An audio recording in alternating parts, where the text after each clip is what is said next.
இப்போ பாஸ்டர், இந்த ரோஷ் ஹஷானா யூதர்களின் பண்டிகை ஆயிற்று. Shall I celebrate? நான் இந்த ரோஷ் ஹஷானாவை செலிப்ரேட் பண்ணலாமா? யூத புத்தாண்டை, வருட பிறப்பை நாம் அனுசரிக்கலாமா? ஏன்னா ஆண்டவராகிய இயேசு கிறிஸ்து நமக்காக மரித்தாரே, அவருடைய ரத்தத்தினால் எல்லாம் புதிய உடன்படிக்கை பெற்ற நாம் இதை அனுசரிக்கலாமா? Can I celebrate or not? இந்த 4 பண்டிகைகள் முடிந்த பிறகு 5வதாக கொடுக்கப்பட்ட பண்டிகை தான் இந்த எக்கால பண்டிகை. அதற்கு எபிரேயத்துல ரோஷ் ஹஷானா. அப்ப இந்த ரோஷ் ஹஷானாவை நான் செலிப்ரேட் பண்ணலாமா, கொண்டாடலாமான்னு கேட்டீங்கன்னா, கொலேசியருக்கு எழுதின நிருபத்துல சொல்றாரு, ஆகையால் போஜனத்தை குறித்தும் பானத்தை குறித்தும் பண்டிகை நாளையும் மாத பிறப்பையும் ஓய்வு நாட்களையும் ஒருவனும் உங்களை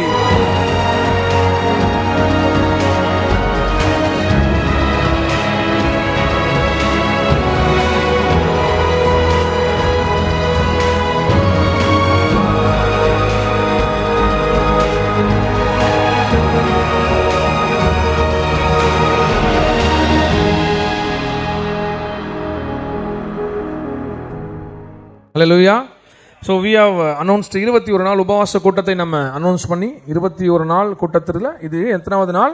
10வது நாள். இன்று நாளைக்கு 11வது நாள். Hallelujah. நாளைக்கு எத்தனாவது நாள்?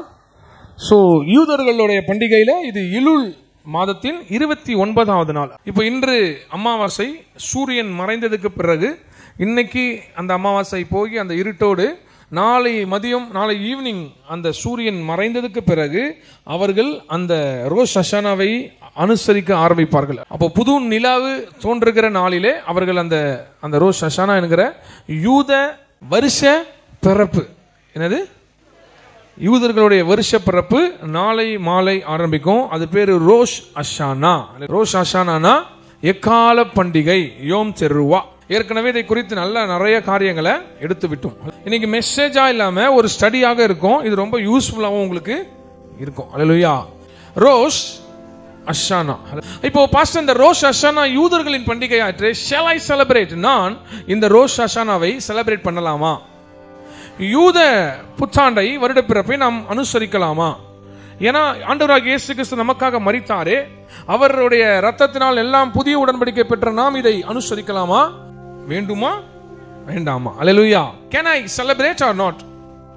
என்னன்னு தெளிவா திட்டம் நம்ம ரோஷ் ஹஷானா குறித்து எடுத்திருக்கிறோம். மொத்தம் வேதத்துல 7 பண்டிகைகள் பார்க்கிறோம். எத்தனை பண்டிகை? 7, 8, 9, 10, 11? 7 பண்டிகைகள் குறித்து பார்க்கிறோம். எந்தெந்த 7 பண்டிகை? அது தேவன் நமக்கு தந்த 7 பண்டிகைகள் சொல்லுங்க பாப்போம்.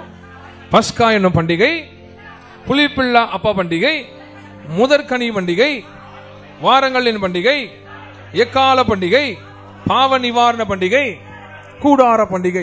பஸ்கா பண்டிகை என்ன குறிக்குது? அவருடைய மரணத்தை குறிக்கிறது. அப்புறம் புளிப்பில்லா அப்ப பண்டிகை அவருடைய அடக்கத்தை குறிக்கிறது. முதற் பலன் பண்டிகை, அவர் முதலாவது எழுந்திருந்த முதல் கனி அவர்தான். மரித்ததிலிருந்து எழுந்த முதல் கனி யாரு? He is the first fruit. Jesus Christ is the first fruit. அவர்தான் முதற் கனி. அங்கிருந்து எழுந்ததை நாம் நினைவு கூறுகிறோம். 4வது வாரங்களின் பண்டிகை, பெந்தேகோஸ்தே பண்டிகை என்று நம்ம பார்க்கிறோம். என்ன வாரங்களின் பண்டிகை? என்னது? முதலாவது பிரமாணங்கள் கொடுக்கப்பட்ட நாள். அதை தான் பெந்தேகோஸ்தே பண்டிகையாக கொண்டாடப்படுகிறது. அல்லேலூயா. இப்போ as far as now நம்ம இந்த வேதாகமத்தில் கொடுக்கப்பட்ட 7 பண்டிகைகளில் 4 பண்டிகை முடிந்து விட்டது. அவருடைய மரணம் நேர்ந்து விட்டது. ரத்தம் சிந்தப்பட்டாயிற்று. பஸ்காவிலே ஆற்றின் ரத்தம் சிந்தப்பட வேண்டும். இங்க இயேசுவின் ரத்தம் சிந்தப்பட்டாயிற்று.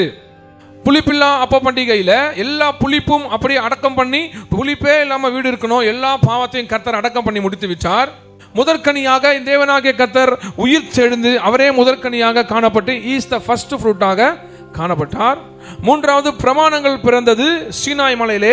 அதை குறிக்க இந்த வாரங்களின் பண்டிகையை அனுசரித்தார்கள். பின் நாட்களிலே தேவனாகிய கர்த்தர் அடக்கம் பண்ணப்பட்டு உயிர் தெழுந்ததுக்கு பிறகு 50வது நாள் பரிசுத்த ஆவியானவரால இருதயத்தில் பிரமாணங்கள் எழுதப்பட்டது. அதை நம்ம பெந்தேகோஸ்தே பண்டிகைகளாக அனுசரித்து வருகிறோம். இந்த 4 பண்டிகைகள் முடிந்த பிறகு 5வதாக கொடுக்கப்பட்ட பண்டிகை தான் இந்த எக்கால பண்டிகை. அதற்கு எபிரேயத்துல ரோஷ் ஹஷானா.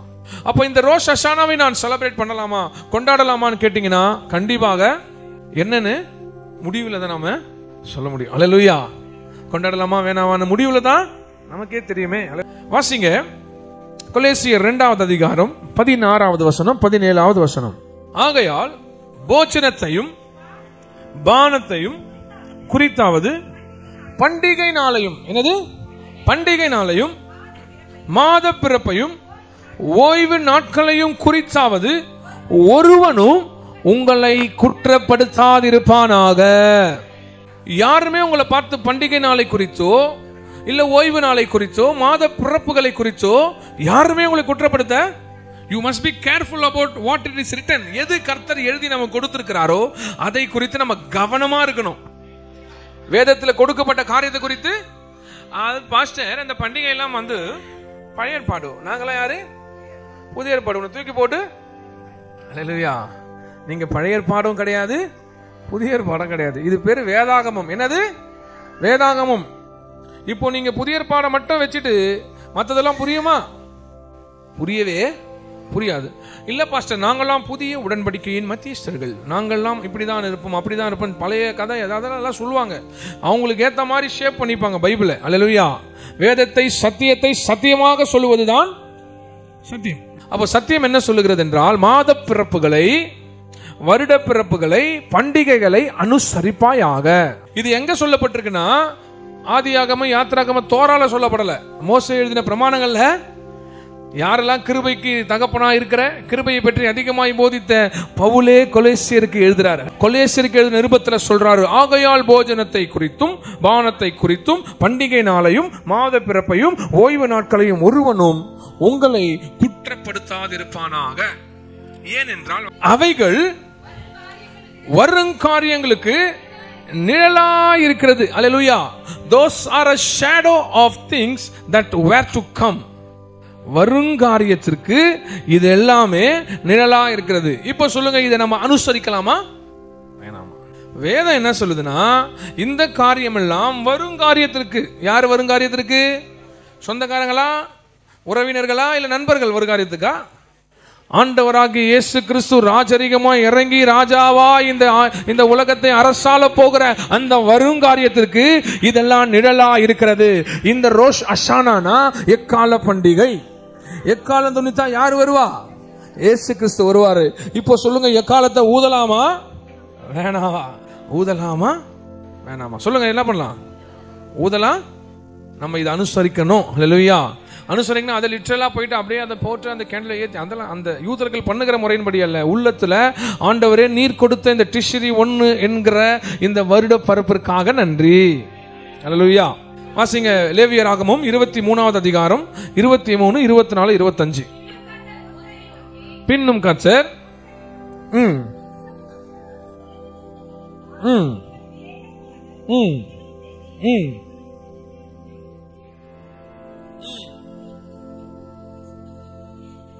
நீ இஸ்ரவேல் புத்திரரோடு சொல்ல வேண்டியது என்னவென்றால், உங்களுக்கு 7ஆம் மாதம் டிஷரி மாதம் 1 தேதி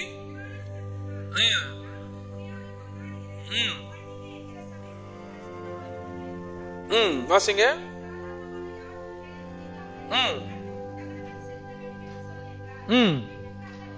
ஹல்லேலூயா. சோ இந்த எக்கால பண்டிகை, இந்த யோம் செருவா, இந்த ரோஷ் அஷானா, இந்த வருட பரப்பு என்றாலே எக்காலம் ஊதுகிற ஒரு பண்டிகை. இது வருடத்தின் பிறப்பு. யூதர்களுக்கு வருட பிறப்பு. ரோஷ் அஷானா உங்களுக்கு ஞாபகம் வர வேண்டிய 2 விஷயம் தான். Return and repent. Return and repent. மனம் திரும்புங்கள், அப்புறம் திரும்புங்கள், திருப்புங்கள். பாவத்திலிருந்து திரும்புங்கள், தேவராஜ்யம் சமீபம். அல்லேலூயா. மனம் திரும்புங்கள், அவர் வரப்போகிறார். எக்கால சத்தம் கேட்ட உடனே நமக்கு மைண்ட்ல வர வேண்டியது மனம் திரும்புகள். இந்த டிஷரி 1, அதாவது நாளைக்கு வரப்போகிற டிஷரி 1க்கு முன்பாக 30 நாட்களுக்கு முன்பாக இலுல் மாதம் ஆரம்பிக்கும். அல்லேலூயா.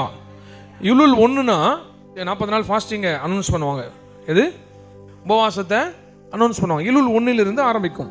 கரெக்டா இலுல் 30வது நாளில ரோஷ் அஷானா பண்டிகை ஆரம்பிக்கும். என்னன்னா அந்த 30 நாளும் ரிப்பன் ரிப்பன் ரிப்பன் 30 நாள் எக்காலம் ஊதுவாங்க. எக்காலம் ஊதப்பட்டால் என்ன அர்த்தம்னா, மனம் திரும்பு, மனம் திரும்பு, மனம் திரும்பு.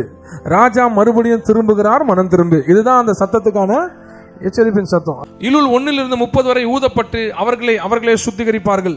நம்ம செஞ்சோம்ல 10 நாளா, அதே போல அவர்களும் சுத்திகரித்துக் கொள்வார்கள். சுத்திகரித்துக் கொண்டே இருக்கும் பொழுது எக்கால பண்டிகை வரும் பொழுது அந்த எக்கால கரெக்டா அந்த சூரியன் மறைந்து 4 மணி நேரமும் 5 மணி நேரத்துக்குள்ளாக அவர்கள் ஒரு வசனத்தை வாசித்து கர்த்தருக்காக எக்காலத்தை ஊத காத்திருப்பார்கள். அவர்கள் எக்காலம் ஊதும்போது ஒருவேளை தேவனாக்கி கர்த்தர் வந்துவிட்டால் இஸ்ரேல் ஜனம் முழுவதுமாய் அவர்களோடு போய்விடும். அவருடைய நம்பிக்கை, விசுவாசம். எக்கால பண்டிகை என்றாலே தேவனுடைய வருகை. Repent, he is going to return. மனம் திரும்பு, அவர் வருகிறார். அதான் அந்த சத்தத்துக்கு அர்த்தம். ஹல்லேலூயா. சோ எக்காலம் என்றாலே இங்க வேதத்துல பாத்தீங்கன்னா வாசிங்க, என்னாகமம் 10:2-3.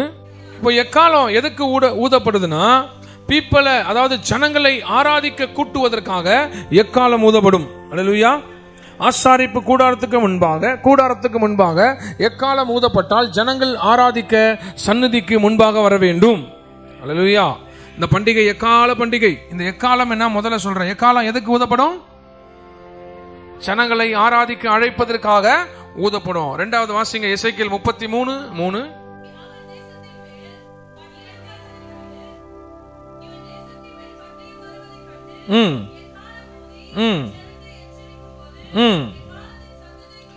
எக்காலம் எச்சரிப்பின் சத்தம். எக்காலம் ஆராதிக்க கூடி வருகிற ஒரு மிகப்பெரிய எச்சரிப்பின் சத்தம். இரண்டாவது, எக்காலம் ஒரு டேஞ்சரை, ஒரு எச்சரிப்பை உண்டு பண்ணுகிற சத்தம். வசனத்தை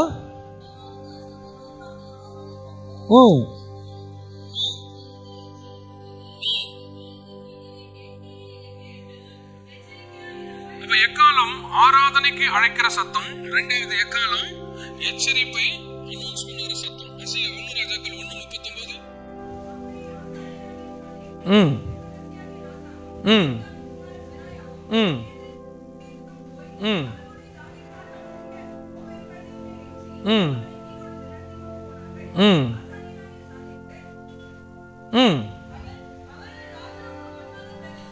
ஆசாரணியாக சாதேக்கு தைல கொம்பை கூடாரத்திலிருந்து எடுத்துக்கொண்டு போய், தாவீதுக்கு என்ன அபிஷேகம், சவுலுக்கு என்ன அபிஷேகம், சாலமோனுக்கு என்ன அபிஷேகம். அல்லேலூயா. சாலமோனுக்கும் கொம்பு அபிஷேகம். வாசிங்க. அப்பொழுது எக்காலம் ஊதி, அல்லேலூயா. அப்போ முதலாவது எக்காலம் ஆராதனைக்கு அழைப்பதற்காக ஊதப்படுகிறது. இரண்டாவது எச்சரிப்பின் சத்தத்திற்காக ஊதப்படுகிறது. ஏதோ பிரச்சனை, ஏதோ ஒரு காரியம், எச்சரிப்பு கொடுப்பதற்காக எக்காலம் ஊதப்படுகிறது. மூன்றாவது ராஜாவை அனௌன்ஸ் பண்ணுவதற்காக, ராஜாவை பிரகடனப்படுத்துவதற்காக, ராஜாவை அபிஷேகம் பண்ண அடையாளத்திற்காக எக்காலம் ஊதப்படுகிறது. ஹல்லேலூயா. இதெல்லாம் பழைய ஏற்பாடுல. புதிய ஏற்பாடுல பாத்தீங்கன்னா வாசிங்க 1 தெசலோனிக்கேயர் 4:16. ஏனெனில் கர்த்தர் தாமே ஆரவாரத்தோடும் பிரதான தூதர்களின் சத்தத்தோடும் தேவ எக்காலத்தோடும் வானத்திலிருந்து இறங்கி வருவார். அப்பொழுது கிறிஸ்துவுக்குள் மரித்தவர்கள் முதலாவது எழுந்திருப்பார்கள். அல்லேலூயா. அப்போ எக்கால சத்தம் என்னன்னா, எடுத்துக்கொள்ளப்படுதலும் உயிர்த்தெழப்படுவதும். அதாவது புதிய ஏற்பாட்டில் எக்கால சத்தம் வானத்திலிருந்து புதிய ஏற்பாட்டில் கேட்டுச்சுன்னா நீங்க புரிந்து கொள்ள வேண்டியது என்னன்னா, ஆண்டவர் மறைமுகமா அந்த வருகைக்கு வந்துட்டார். ரகசிய வருகை நடந்து விட்டது. பரிசுத்தவான்கள் அவரோடு எழுந்து போய்விட்டார்கள். வாகனம் பாஸ் ஆயிடுச்சு. வாகனம், அல்லேலூயா. நம்மை கொண்டு போகிற மேகம் நம்மை ஒரு நொடி பொழுது, இமை பொழுதுல மறுரூபம் ஆயிடுவோம்ல, அந்த வண்டி நம்மளை பாஸ் ஆயிடுச்சுன்னு அர்த்தம். எப்போ? தேவ எக்காலம் ஊதப்பட்டால். புதிய ஏற்பாட்டில் எக்காலம் ரொம்ப டேஞ்சருங்க. பழைய ஏற்பாட்டில் வேற. புதிய ஏற்பாட்டில் எல்லாம் பண்டிகை முடிந்த 5வது பண்டிகையில காத்திருக்கிறோம். ஒன்ஸ் இட்ஸ் ப்ளோன், அந்த எக்காலம் ஊதப்பட்டால் முடிந்தது சோழி. அதோட கிறிஸ்தவர்கள் ஆண்டவரோடு போய்விடுவோம். வாசிங்க 1 கொரிந்தியர் 15:52.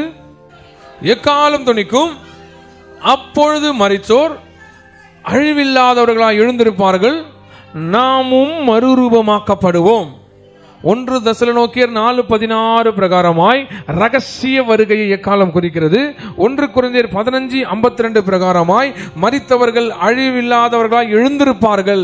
ரெசரக்ஷன், உயிர்த்தெழப்படுவதை குறிக்கிறது இந்த எக்காலம். எக்காலம் தோணுச்சா ரகசிய வருகை, எக்காலம் தோணுச்சா அழிவுள்ள இந்த சரீரம் அழிவில்லாதவர்களாய் எழுந்திருக்கும்படி நாமும் மறுரூபமாக்கப்படுவோம். அதெல்லாம் நம்ம அறிவில வச்சு பார்க்காம நம்ம யோசிக்காம இருக்கிறதுனால தான் இந்த உலகத்திற்குரிய ஆசீர்வாதத்தை குறித்தே யோசித்து கொண்டு இருக்கிறோம். அப்போ நம்ம இந்த எக்காலம் எவ்வளவு இம்பார்ட்டன்ட்னா, பழைய ஏற்பாட்டில் ஊதப்படும் போது அது வேற வேற அர்த்தங்களை கொண்டது. ஆராதனைக்கு அழைப்பதற்கு, எச்சரிப்பை கொடுப்பதற்கு, ராஜாக்களை அபிஷேகம் பண்ணுவதற்கு ஊதப்பட்டது. ஆனா இப்போ அப்பப்பெல்லாம் ஊதப்படாது, ஒரு தடவை ஊதப்பட போகுது. அது எப்பன்னு தெரியாது. ஊதப்பட்டால் ரகசிய வருகை வந்துடும். இயேசு வந்துட்டார் என்ற சத்தம் எங்கும் கேட்கும். அவருடையவர்களுக்கு மட்டும் அந்த சத்தம் கேட்கும். கேட்டவுடனே மரித்தவர்கள், பரிசுத்தவான்கள் அப்படியே உயிரோடு எழுந்திருப்பார்கள். பின்பு நாமும் மறுரூபமாக்கப்பட்டு அந்த மேகத்துல எழுந்து அவர் கூட போயிட்டே இருவோம்.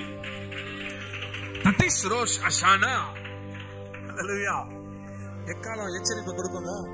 எக்காலம் நம்மை சுத்திகரித்துக் கொள்ள தேவையான காரியத்தை கொடுக்கும். 30 நாள் சுத்திகரித்துட்டே இருப்பாங்க. அவங்கள 30 நாள் சுத்திகரிப்பாங்க. ஒரு நாள் வருவோம், ஒரு வசனத்தை படிப்போம், சுத்திகரிப்போம். அத்தனை நாள் நேத்து போனோம்ல, இன்னைக்கு எதுக்கு போனோம் போனோம் ஆண்டவர் பாப்பாரு. இது நேத்து வரல, வேகத்துல இதை ஏத்தவே போலான்னு போயிட்டு இருப்பார். அல்லேலூயா. அப்ப நாம எக்காலத்தை குறித்தான கவனமோ அவசியமோ ரொம்ப ரொம்ப முக்கியம். நம்ம பிளான்லாம் பண்ணலங்க. இந்த இலுல் மாதம் 29-30 முடியுது. ஸோ இந்த இலுல் மாதம் நாளைக்கு ஒருவேளை, அது நான் 99-100 சொல்ல முடியாது, எதையுமே நம்ம சொல்ல முடியாது. ஒருவேளை இன்கேஸ் எனிதிங் ஹேப்பன்ஸ், நாளைக்கு 5 மணி 6 மணி சூரியன் மறைந்து அதற்கப்புறம் நடக்கிற நிகழ்வுகள் நம் கரங்கள்ல கிடையாது. இன்கேஸ் யூதர்கள் முறைமைப்படி, கர்த்தர் நேசிக்கிற ஜனங்களின்படி அவர் உண்மையாகவே பரலோகம் திறக்கப்பட்டு எக்காலம் ஊதப்பட்டால் நாளை எடுத்துக்கொள்ளப்படுகிற சம்பவம் நடக்கும். அல்லேலூயா. ஒன்னு இந்த பாஸ்டருக்கு எப்படி தெரியும்? யாருக்கும் தெரியாது. நான் அப்படி சொல்லல. நான் ஊதப்பட்டு எடுக்க நாளை திருக்கதர்சனமாக சொல்லுகிறேன், நாளை ஆண்டவர் வருவார், அதெல்லாம் நான் இந்த ஜோக்கெல்லாம் இங்க காட்டல, கணிக்கிறேன். அல்லேலூயா. என்னன்னா, இங்க பவுல் சொல்லுகிற காலமும், அதே பவுல் சொல்லுகிற அந்த 1 தெசலோனிக்கேயர் சொல்லுகிற 4:10 சொல்லுகிற காலமும் தேவய காலம். இங்க சொல்லப்படுகிற காலம் தொனிக்கும். அப்பொழுது மரித்தவர்கள் அழிவில்லாதவர்களாய் எழுந்திருப்பார்கள், நாமும் மறுரூபமாக்கப்படுவோன்ற எக்காலம் இந்த டிஷிரி 1 தான் ஏறத்தாழ தொனிக்கும்னு யூதர்களுடைய கணிப்பு. பவுல் இந்த எக்காலத்தை தான் சொல்றார். எக்காலம் தொனிக்கும் பொழுது நாம் மறுரூபமாவோம். இந்த இலுல் 29 முடிந்து எக்காலம் தொனிப்போம். அங்க இஸ்ரவேல் முழுவதும் அந்த எக்காலம் ஊதப்படும். 4 விதமான எக்காலம் ஊதப்படும். அப்படி ஊதப்படும் பொழுது தேவனுடைய எச்சரிப்பின் சத்தத்தோடு நாங்கள் சுத்திகரித்துக் கொண்டு காத்திருக்கிறோம், ஆண்டவரே நீங்கள் எங்களை எடுத்துக்கொண்டு வாருங்க அப்படின்னு அவங்க தயாரா நிக்கிற மாதிரி அந்த எக்கால பண்டிகை என்று. ஒருவேளை எக்காலம் ஊதி கர்த்தர் ராஜா வரவில்லை, அபிஷேகம் பண்ணப்பட்ட வரவில்லை என்றால் தொடர்ந்து அடுத்த 10 நாட்களும் அவர்கள் பரிசுத்தத்தில் பூரணப்பட அவசியப்பட்டு தேசம் முழுவதுமாய் பரிசுத்தமாக்கப்பட்டு அந்த 10வது நாள் முடிவு 40வது உபவாச நாளிலே அவர்கள் பாவ நிவாரண பலியை ஏறெடுத்து சொல்லுவாங்க, அடுத்த தடவை எக்கால பண்டிகையில் சந்திப்போம்னு அவர்கள் அந்த உபவாசத்தை முடிப்பார்கள். சோ இப்போ நாளைக்கு நடக்க போகிற அந்த யூத வருஷ பிறப்பு முடிந்த உடனே அடுத்த 10 நாட்கள் அவங்க என்ன பண்ணுவாங்க? சுத்திகரித்துக் கொள்வாங்க. அப்ப அந்த 10வது நாள் முடிவு என்னது? பாவ நிவாரண பண்டிகை. இப்போ நமக்கு இன்னும் எத்தனை நாள் இருக்கு? 11 நாள் இருக்கு. நாளைக்கு ரோஷ் ஹஷானா. நாளையிலிருந்து நமக்கு இன்னும் எத்தனை நாள் இருக்கு? இது நம்ம பிளான்லாம் பண்ணல, உண்மையாவே அது ஆட்டோமேட்டிக்கா நடந்து அதே போல இலுல் மாதம் முடிந்து நமக்கு இந்த உபவாசம் இந்த நாளில் அந்த ரோஷ் ஹஷானா அனுசரித்து அதிலிருந்தே 10 நாட்கள் நமக்கும் டைம் இருக்கு நம்ம சுத்திகரித்துக் கொள்ள. அப்பா, அப்ப இன்னும் 10 நாளுக்கு பிரச்சனை இல்லை போல, கொஞ்சம் ஜாலியா இருப்போம் அப்படின்னு சுத்தினீங்கன்னா I don't know, anything can happen. அவர் இப்படிதான் வருவாருன்னு சொல்லிட்டு அவர் திடீர்னு மாத்தி வந்தா, பாஸ்டர் பாருங்க ஆண்டவர் வர முன்னாடியே வந்துட்டாரு, பின்னாடி வந்துட்டாருல என்கிட்ட, நம்ம பாட்டு மேகத்துல ஏறி போறத பாப்போமா, உன்னை கூட்டின்னு போறத பாப்போமா. அல்லேலூயா. அந்த பேழை மழை வந்து மேல படுற வரைக்கும் தான் நோவா ஐயோ மனம் திரும்புங்கள், வாருங்கள் வாருங்கள் வாருங்கள் கூட்டம். மழை வந்தது, மூடுறா கதவை, இவனுங்க எல்லாம் நம்மள அழிச்சிடும் சொல்லி கதவை மூட்டவன் பாட்டுன்னு தட்டுறாங்க. நோவா தெரியாம சொல்லிட்டான், நோவா நோவா உள்ள வரலையே, நோவா நோவானா அப்படியே போவா அப்படின்னு கேட்கறாங்க. அவன் சொல்றான், போ நோ போ, கூப்பிட்டனே வந்தியா, அத்தனை தடவை உன்னை கூப்பிட்டனே வந்தியா, நோவா அப்படியே போவா, அவ்வளவுதான். நோவா அவன் பாட்டு டாட்டா பாய் பாய் சொல்லிட்டு நாங்கள் பேழையிலே காக்கப்பட்டவனு போயினே இருந்துட்டான். அல்லேலூயா. சோ அப்ப நாமும் கிறிஸ்துவின் பேழை ஒருவேளை வந்து விட்டால், ஐயோ அவனப்படி இவனப்படியே குழந்தைய தூக்கு, அந்த டிவியை தூக்கு, ஃப்ரிட்ஜை தூக்கு, ஏசி தூக்கலாம் சொல்லுவீங்களா? இப்போதான் வாங்கின அந்த மிக்சியை கொஞ்சம் எடுத்துட்டு வாங்க அப்படின்னா சொல்ல முடியாது. அல்லேலூயா. ஆண்டவரே, அந்த டிவி மட்டும் எடுத்து கரெக்டா 7:30 மணிக்கு ஒரு நாடகம் போடுவோம், அதை மட்டும் மேகத்துல பாத்துக்கிட்டே போவோம். போன் இயர்போன் எடுத்துக்கிட்டான் ஆண்டவரே, அதை கேட்டுக்கிட்டே ஆனா நீ கேட்டுக்கிட்டே இரு, நான் போயிடுறேன், பின்னாடி உனக்கு உபத்திரவத்தோட வரேன் அப்படின்னு 7 வருஷம் போட்டு உனக்கு வதக்குன்னு வதக்கிடுவார். அப்போ இந்த எக்கால பண்டிகை வேதம் சொல்லுகிறது இது நிழலாய், எப்படி, it is a shadow. So நம்ம இதெல்லாம் கவனிக்கணும், கவனம் மட்டும் இருக்கக்கூடாது. பண்டிகை நாளை குறித்து, மாத பிறப்புகளை குறித்து, இந்த காரியங்களை குறித்து நீ கவனம் இல்லாமல், அல்லேலூயா. எனக்கு தெரியாது, நான் படிப்பறிவு இல்லைன்னு சொல்ல முடியாது, ஏன்னா இப்ப நான் தான் உங்களுக்கு போதிச்சேனே. இப்ப இவங்க எல்லாம் அண்டர் த ரேடர், நீங்க செய்யல. ஆண்டவர் எனக்கு இந்த யூத கலாச்சாரம் தெரியாது ஆண்டவர், உங்க போதகருக்கு நான் தான் சொல்லி கொடுத்து உங்களை சொல்ல சொல்றேன், சொல்லிட்டாரே அப்படின்னு கர்த்தர் உங்களுக்கு செக் வைப்பார். அல்லேலூயா. அப்ப எல்லாருக்கும் இதுதான் ஆண்டவர் சொல்றாரு, கடைசி ஜனங்கள் தெரிந்திருக்கிற வரைக்கும் நான் வெயிட் பண்ணுவேன். கடைசி மக்களுக்கு தெரிஞ்சிருச்சு, ஸ்ட்ரெயிட்டா will come into action. 5785 நினைக்கிறேன் இந்த வருஷத்தோட ரோஷ் ஹஷானா. அல்லேலூயா. இது யூதர்கள் கணக்கு, ஆனா அவருடைய கணக்கு என்னன்னு ஒருவனும் அறியான். அல்லேலூயா. வாசிங்க வெளிப்படுத்தல் 11:15.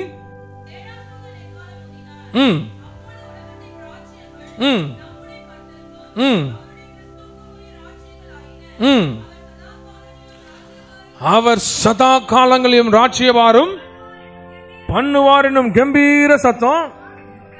ஹல்லேலூயா, ஹல்லேலூயா. அப்போ எக்காலம் ரகசிய வருகைக்கான எச்சரிப்பு, எக்காலம் நாமெல்லாம் உயிரோடு மறுரூபமாக்கப்படுகிற காரியத்தை குறிக்கும்.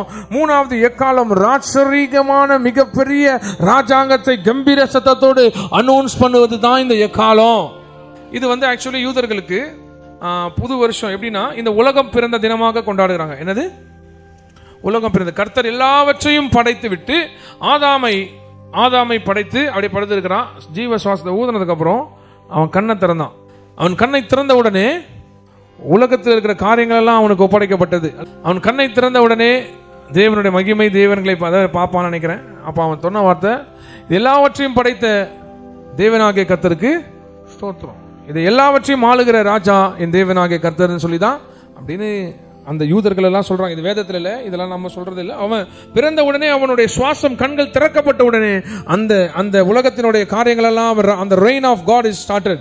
தேவனுடைய அரசாங்கம் ஆளுகை ஆரம்பிக்கிறது. அவன் கண்கள் திறக்க ஒண்ணுமே கிடையாது, எல்லாத்தையும் படைக்கிறார். படைச்சு முடிச்சுட்டு அதைத்தான் இவங்க என்ன சொல்றாங்கன்னா, human has born this day. இந்த யூத பிறப்பு மனிதன் பிறப்பையும் உலக பிறப்பையும் அனுசரிக்கிற நாளாய் தான் அவங்க கொண்டாடுறாங்க. என்னது இந்த ரோஷ் ஹஷானா எக்கால பண்டிகை என்றால் வருட பிறப்பு. யூதர்கள் கணக்கு பிரகாரம் இன்னைக்கு தான் உலகம் பிறந்தது என்று, இன்னைக்கு இல்ல நாளைக்கு தான் உலகம் பிறந்தது என்று அவர்கள் அனுசரிக்கிறார்கள். அல்லேலூயா. இதெல்லாம் சொல்லலை வேதத்துல. அவங்களுடைய அவர்கள் பார்க்கிற விசுவாசம், அவர்களுக்கு எழுதி கொடுக்கப்பட்ட பிரமாணங்கள் தால்முத், தோரா, இதைகளை வைத்து அவர்கள் கணக்கு பண்ணுகிற காரியம். புரிஞ்சிருச்சா இது வரைக்கும்? அப்போ புதிய ஏற்பாட்டுல எக்கால சத்தம் என்னது? ரகசிய வருகையை குறிக்கும். புதிய ஏற்பாட்டில் எக்கால சத்தம் எதை குறிக்கும்? மறுரூபமாக்கப்பட்டு உயிர்த்தெழ காரிய ரெசரக்ஷனை குறிக்கும். அப்புறம் அந்த எக்காலம் எதை குறிக்கும்? ராஜ்ய பாரத்தை குறிக்கும். ஃபைனல் விக்டரி, கடைசியாக வரப்போகிற அந்த ஜெய கோஷத்தை எக்காலம் குறிக்கும். ஹல்லேலூயா. வாசிங்க ரோமர் 14:5-6. இன்றையும் ஒருவன் ஒரு நாளை மற்றொரு நாளிலும் விசேஷமாக எண்ணுகிறான், வேறொருவன் எல்லா நாட்களையும் எண்ணுகிறான். முழு நிச்சயத்தை உடையவனாய் இருக்க கடவன், நாட்களை விசேஷித்துக் கொள்ளுகிறவன். ஹல்லேலூயா. இந்த ரோஷ் ஹஷானா போன்ற இந்த பண்டிகை நாட்களை விசேஷித்துக் கொள்ளுகிறவன் கர்த்தருக்கென்றே.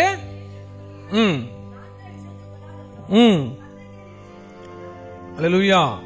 அப்போ சத்தியத்தை கேட்டு சத்தியத்தில் இந்த நாட்களை விசேஷமாய் கொண்டோமானால் நம்ம யாருக்கு விசேஷத்தை கொடுக்கிறோம்? கர்த்தருக்கு என்றே விசேஷத்தை கொடுக்கிறோம். இந்த ரோஷ் ஹஷானாவுடைய மெயின் வர்ஸ் வாசிப்போம். சங்கீதம் 47:2.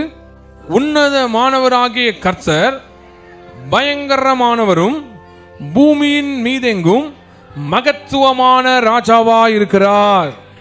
இந்த ரோஷ் ஹஷானா என்று மிக முக்கியமான வசனத்தை யூதர்கள் அனுசரிக்கிற வசனம் இந்த வசனம் தான். 47:2 என்னன்னா, அவர் மகத்துவமான ராஜாவாய் இருக்கிறார். நம்மளோட அறிக்கை என்னன்னா, he is a glorious king, அதாவது greatest king, மகத்துவமான ராஜாவாய் என் தேவனாகிய கர்த்தர் இருக்கிறார். நாங்கள் எக்காலம் ஊதும் பொழுது அந்த மகத்துவ ராஜாவை எதிர்நோக்கி காத்திருக்கிறோம் என்பதைத்தான் அவர்கள் எக்காலம் ஊதி அவருக்கு தெரிவிக்கிறார்கள். அல்லேலூயா. 47:2 அது அப்படியே அழகா அவங்க அந்த எபிரேயத்துல படிப்பாங்க. அது எபிரேய வார்த்தை மகத்துவ ராஜா, கிரேட் கிங். அதுக்கான வார்த்தை என்னன்னா மெலக் கடோல் அல்கால் ஆரேஜ், a great king over all the earth. மகத்துவமான ராஜா, அதாவது பூமியின் மீதெங்கும் மகத்துவமான ராஜா. அவங்க அந்த ஆதாம் திறந்த உடனே கர்த்தரை பார்த்து, நீர் தேவனாகிய கர்த்தர், நீர் பூமியின் மீதெங்கும் மகத்துவமான ராஜாவா இருக்கிறீர் என்பதை ஆதாம் சொன்னதாக பிரகாரமாக அவர்கள் பார்க்கிறார்கள். கண்கள் திறக்கப்பட்ட உடனே, இவ்வளவு அழகான உலகத்தை படைத்த மகத்துவமான ராஜாவே, நீர் என்றென்றும் வாழ்க என்று சொல்லியிருக்கலாம் என்று அவர்கள் சொல்லுகிறார்கள். ஆனா இந்த ரோஷ் ஹஷானால தெரிவிப்பதுனா அவர் மகத்துவமான ராஜா. He is a greatest king. எபிரேயத்துல மெலக் கடோல் அல் கால் ஹாரெட்ஸ். ஹாரெட்ஸ் கேள்விப்பட்டிருக்கீங்களா? ஹாரெட்ஸ் என்ன? ஹாரெட்ஸ்னா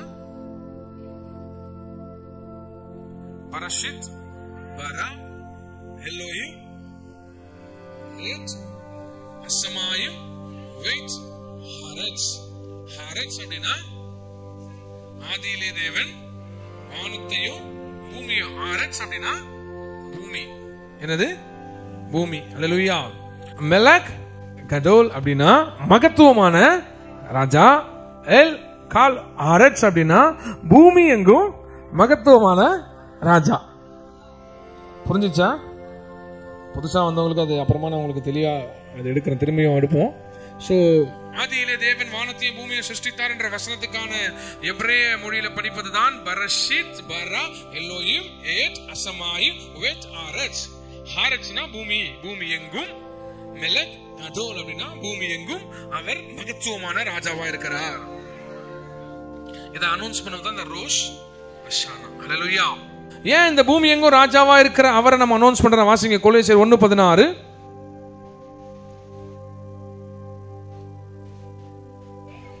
ஏனென்றால் ஹல்லேலூயா, he is not only மெலக் கடோல், அவர் இன்னொன்னு என்னன்னா பொரை ஹோலாம், BOREI, பொரை ஹோலாம் அப்படின்னா வாசிங்க. ஏனென்றால் அவர் யார் என்றால் அவருக்குள்ளே சகலமும் சிருஷ்டிக்கப்பட்டது, பரலோகத்தில் உள்ளவைகளும் பூலோகத்தில் உள்ளவைகளும் ஆகிய காணப்படுகிறவைகளும் காணப்படாதவைகளுமான சகல வஸ்துக்களும் சிங்காசனங்களும் கர்த்தத்துவங்களினாலும் துறைத்தலங்களாலும் அதிகாரங்களினாலும் சகலமும் அவரை கொண்டு அவருக்கென்றே அவருக்காகவே சிருஷ்டிக்கப்பட்டது. அல்லேலூயா. சொல்லும் போதே எவ்வளவு மகத்துவமா இருக்குது. அதனால தான் ஒரு மகத்துவமான ராஜா மெலக் கடோல். அல்லேலூயா. ஏனென்றால் அவருக்குள்ளே, in him everything has created, அவருக்குள்ளே சகலமும் சிருஷ்டிக்கப்பட்டது, பரலோகத்தில் உள்ளவைகளும் பூலோகத்தில் உள்ளவைகளும் ஆகிய காணப்படுகிறவைகளும் காணப்படாதவைகளுமான. அவர் காணப்படுகிறவைகளுக்கு மாத்திரம் தேவன் இல்ல, காணப்படாதவைகள் என்ன நிறைய இருக்குது. ஸ்பிரிட், தேவர், தேவ தூதர்கள், அநேக ஆவிகள், என்னென்ன காரியங்களோ உங்க கண்ணுக்கு தெரியாத காரியம் நிறைய உண்டு. அல்லேலூயா. உங்களால ஆட்டம் பார்க்க முடியாது, நியூட்ரான் பார்க்க முடியாது, புரோட்டான் பார்க்க முடியாது. இதெல்லாம் தெரியுமா உங்களுக்கு? இந்த செல்லெல்லாம் ஆட்டம்னா தெரியுமா? எங்கேயாவது கேள்விப்பட்டிருப்பீங்க. நியூட்ரான், புரோட்டான், எலக்ட்ரான்லாம் இதெல்லாம் சயின்ஸ். இதெல்லாம் உங்க கண்ணுக்கு தெரியுமா? தெரியாது. அதெல்லாம் எனர்ஜி தரக்கூடிய செல்லு. 2 செல்லு சேர்ந்தா ஒரு எனர்ஜி உருவாக்கும். அந்த எனர்ஜி உருவானா அந்த எனர்ஜி அது ராக்கெட்டுக்கு மற்ற அநேக காரியத்துக்கு அந்த எரிபொருளாகலாம் அந்த எனர்ஜியை வச்சு தான் எல்லாமே. எனர்ஜி உருவாகலன்னா ஒண்ணுமே கிடையாது. அப்படி நம்ம பார்க்கிற நமக்கு எல்லாம் தெரியும். வடை, போண்டா, லட்டு, ஸ்வீட்டு, கீரை, அப்புறம் காரு, பணம், காசு, உங்க கேர்ள் ஃப்ரெண்டு, உங்க பாய் ஃப்ரெண்டு, அவரு இவரு, அப்படி இப்படி எதெல்லாம் ஏமாத்தக்கூடியது அதெல்லாம் உங்க கண்ணுக்கு தெரியும். உங்களால பார்க்க முடியாத நிறைய காரியம் உண்டு. எத்தனை பேர் கொரோனால பாதிக்கப்பட்டவங்களை பாத்தீங்க? காணப்பட்டவைகள். எத்தனை பேர் கொரோனா வைரஸே பாத்தீங்க? பாத்தீங்களா? காணப்படாதவைகள். அல்லேலூயா. வைரஸ் எல்லாம் அத போல பாக்டீரியாக்கள், வைரஸ்கள், புரோட்டான், நியூட்ரான், எலக்ட்ரான், ஆட்டம், நியூக்ளியர், நிறைய காரியம் இருக்கு. காணப்படாதவைகளுக்கும் அவர்தான் தேவனாகிய கர்த்தர். அல்லேலூயா. சர்வ சிருஷ்டிக்கும் எஜமான் அவரே, சர்வத்தை காப்பவரும் அவரே, சர்வத்தை நடத்துபவரும் அவரே. அவராலே, அவருக்கென்று, அவருக்காகவே சகலமும் சிருஷ்டிக்கப்பட்டது. பூலோகத்தில் உள்ளவைகளுமாகிய காணப்படுகிறவைகளும் காணப்படாதவைகளுமான சகல வஸ்துக்களும், சிங்காசனங்களானாலும் கர்த்தத்துவங்களானாலும் துரைத்தனங்களானாலும் அதிகாரங்கள் ஆனாலும் சகலமும் அவரை கொண்டு அவருக்கென்றும் சிருஷ்டிக்கப்பட்டது. அவர் எல்லாவற்றிற்கும் முந்தினவர், எல்லாம் அவருக்குள் நிலை நிற்கிறது. He is before all things. அவர் எல்லாவற்றிற்கும் முந்தினவர், எல்லாவற்றிற்கும் முந்தினவர் ஆண்டவராகிய இயேசு கிறிஸ்து. அவர் ராஜாதி ராஜா, சாதா ராஜா இல்ல, மகத்துவ ராஜா, பூமி எங்கும் அரசாளுகிற மகத்துவம் உள்ள ராஜா. அதுதான் மெலக் கடோல். எதையும் ஞாபகம் வச்சுப்போம், எந்தெந்த வார்த்தைகளையும் இதை ஞாபகம் வச்சு. He is மெலக் கடோல். மெலக் கடோல்னா மகத்துவமான ராஜா. மெலக் கடோல் is a greatest king, great king over all the earth. எல்லா பூமி எங்கும் அவரே மகத்துவமான ராஜாவாய் இருக்கிறார். வாசிங்க 2 கொரிந்தியர் 5:10. ம் ம் ம் ம் ம்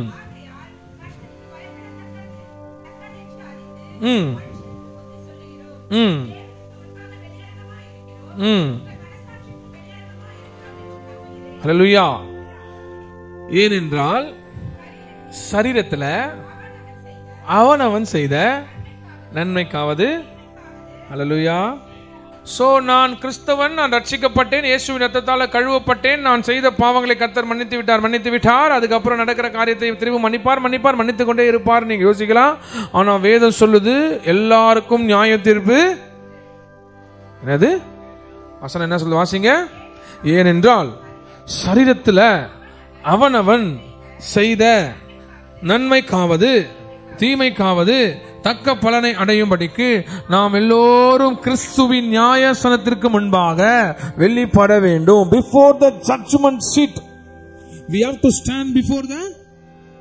சோ இந்த எக்காலம் தொனிக்கப்படுவது we are welcoming Christ மாத்திரமல்ல, கர்த்தரை வரவேற்க மாத்திரமல்ல, நியாய தீர்ப்புக்கு முன்பாக நிற்போம் என்ற பயமும் நமக்குள்ள இருக்க வேண்டும். அல்லேலூயா. நான் இப்ப மேகத்துல போயிடுவேன், ஜாலியா அவர் கூட இருப்பேன், எல்லாம் இருப்போம். ஆனா என்ன நடக்கும்? இந்த பூமியில செஞ்ச நன்மைக்காவது தீமைக்காவது தக்க பலனை அடையும்படிக்கு நாம் எல்லோரும் கிறிஸ்துவின் நியாயாசனத்திற்கு முன்பாக வெளிப்பட வேண்டும். ஏசாயா 27:13. அக்காலத்திலே பெரிய காலம் ஊதப்படும், அப்பொழுது அசிரியா தேசத்திலே சிதறடிக்கப்பட்டவர்களும் எகிப்து தேசத்திலே துரத்தி விடப்பட்டவர்களும் வந்து எருசலேமில் உள்ள பரிசுத்த பர்வதத்திலே கர்த்தரை பணிந்து கொள்வார்கள். ஹல்லேலூயா. we are no more அன்றதெல்லாம் நம்ம என்னைக்கும் நியாயத்தீர்ப்பு கீழே கிடையாது, கிறிஸ்துவின் கீழே தான் இருக்கிறோம். இயேசுவின் ரத்தத்தால மீட்கப்பட்டவர்கள் தான் நாம. ஹல்லேலூயா. நம்ம யாரு? இயேசுவின் ரத்தத்தால மீட்கப்பட்டவர்கள். வாசிங்க மத்தேயு 5:17.